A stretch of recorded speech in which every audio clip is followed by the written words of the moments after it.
এখন রহমতের মাস রমজান মাস।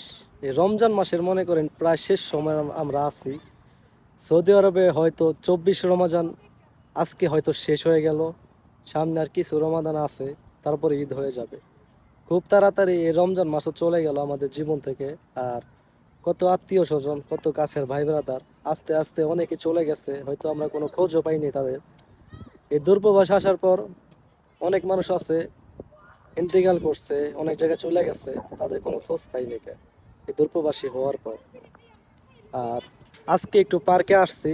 পার্কে আসার মেইন কারণ হচ্ছে এখানে প্রাকৃতিকের আবহাওয়া দেখার জন্য আর অনুভব করার জন্য। কারণ বাসায় থেকে সারাদিন কোনো কিছু বোঝা যায় না, শুয়ে বসে থাকতে হয়। আর এই স্মার্টফোন সারাটাক্ষণ মনে করেন যে চোখের সামনে রাখতে হয়। তো এর জন্যই আজকে এই পার্কে আসা হলো।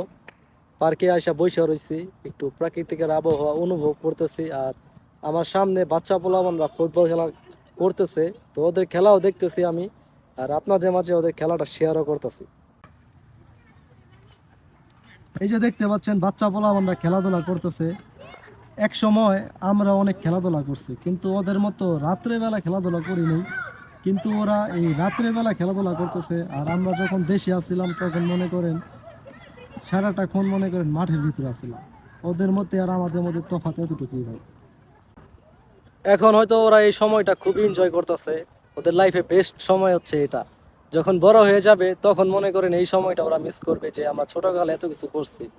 তখন বড় হওয়ার পর আর এগুলার কথা মনে করেন যে মনে করলে পরেও আর সেই শৈশবে ফেরা যাবে না।